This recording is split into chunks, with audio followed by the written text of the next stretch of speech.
Welcome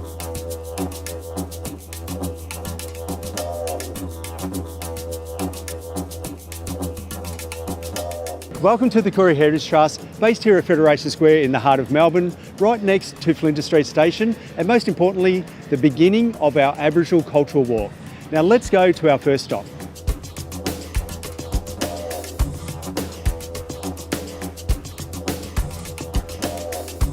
The first site that we like to visit is what we call the Tandarum trees. Tandarum was a traditional ceremony of the Kulin Nations. That was actually something that was stopped because of colonisation around 1835. And so we almost had 150 years of no Tandarum ceremony. And since 2013, those 5 nations have been meeting here at Federation Square, holding those Tandarum ceremonies. What you'll actually see are the elders from those 5 nations speaking language, singing language, and engaging in traditional dance as well. But to actually hear the language being spoken and sung tells us about the importance of being able to express a living culture today as well.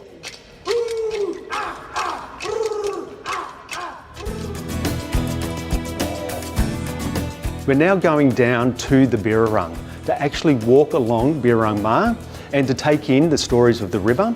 And so the Yarra River, to the local Aboriginal people of the Kulin Nations, in particular the Wurundjeri people and the Bunurong people, the name is Birrarung. And Birrarung translates to river of mists and shadows. The word Yarra itself actually came from another Aboriginal language, and it was actually Aboriginal men that were on a boat coming up the Yarra River with one of the early European surveyors, and he actually asked them, "What do you call this?" And to them, when they hit the waterfalls that used to exist, they actually said Yarra.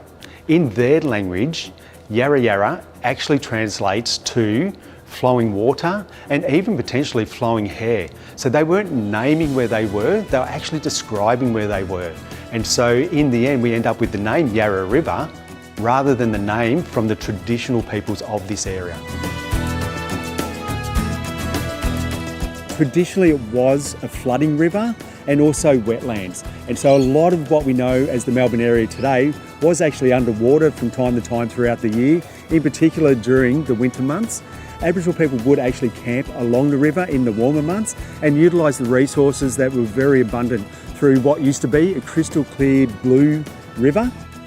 Eels, fish, even stingrays and sharks were hunted in this area, and through the wetlands themselves, even animals such as frogs and magpie geese were eaten as food resources as well.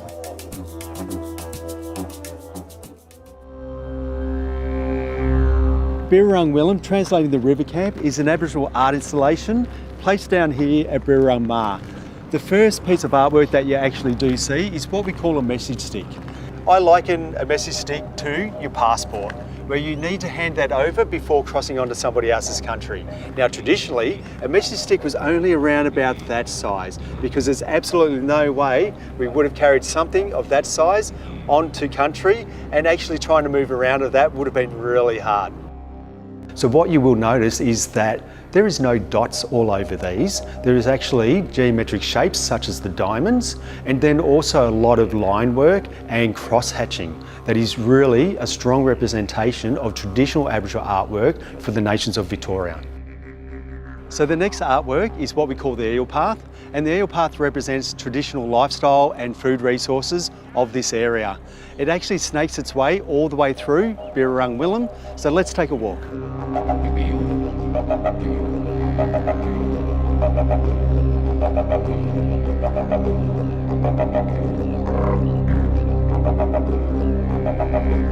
Now I'm sure this piece of artwork is actually hard to tell exactly what it represents, as a lot of our artists today can use new materials and modern day materials, in this case metal, but it is a possum skin cloak. Now possum skin cloaks, obviously made out of possum fur, were traditionally made up of a lot of different possum pelts, each of those represented here by individual panels that would have been sewn together with kangaroo sinew. The interesting part to these is that they do tell a story, and you can actually listen to that story on these panels. We're pressing on these audio cues, you get the story of the local area, but also the story about where the artwork comes from and who it represents.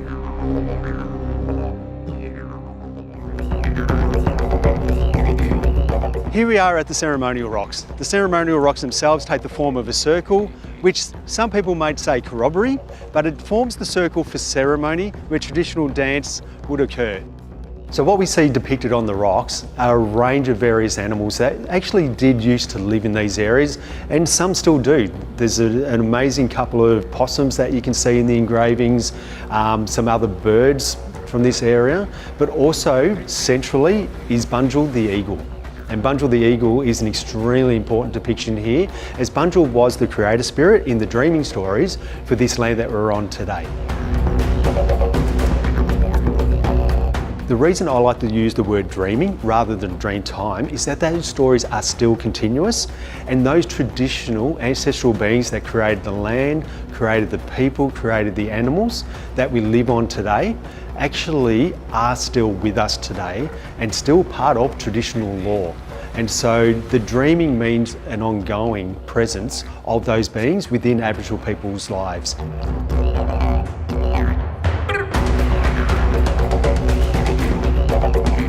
Our last stop at Birrarung Willam are the spears and shields. They're quite significant in many ways, and a little bit like the message sticks, well oversized because no one's carrying these around. The shields themselves depict some amazing artwork, in particular Bunjil, again telling the story of the local landscape through the creator spirit. But the spears themselves are very important as they actually show different forms of hunting, while we have our fishing spears through to our traditional spears for hunting larger game and even a snake catcher. So it's a beautiful day, so let's now take a walk along the river down to William Barrack Bridge.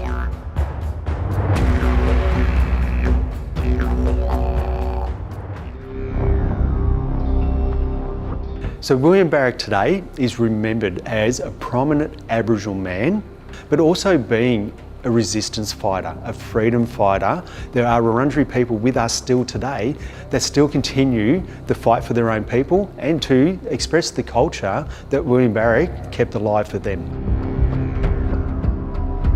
So now we're crossing William Barrack Bridge, a major link between Birrarung Ma and ahead of us, the MCG. The bridge itself significantly cuts through Melbourne Sport and Entertainment Precinct.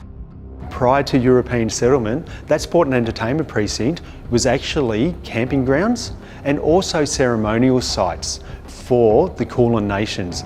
I think it's really important today that when we have major events in those areas, we always start those events now with a welcome the country. And I think that's really important because that welcome the country are traditional Aboriginal elders practicing their culture on the sites where their ancestors practiced ceremony as well.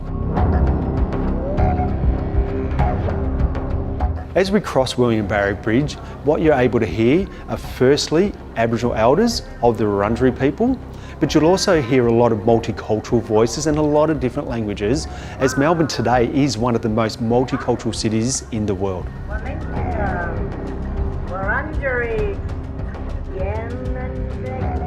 And now we're in Yarra Park, coming to the last stop of our Aboriginal Cultural Walk, a significant site that we're about to visit that is over 350 years old. So here we are at the Scar Tree, an Aboriginal site culturally protected and heritage listed and older than the city itself at almost 350 years of age. Now they're known as scar trees because the bark has been removed from those trees to make tools. But it's removed in such a way that it didn't kill the tree, and therefore as it grew, the bark would curl around and actually form quite a prominent scar, and hence the name. Scar trees can be found right across Victoria and other parts of the country as well. Some of the more prominent ones that are very noticeable are canoe trees. At times, some were where the bark was removed for shelter and making roofs for huts.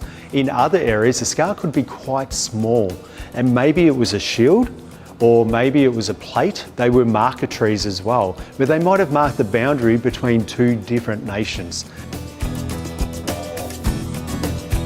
Thank you for taking our walk today. I do hope that you learnt a lot and understand that you can experience Aboriginal culture anywhere, including in our urban spaces. So I do hope to see you very soon coming to Melbourne, and definitely come and visit the Koorie Heritage Trust.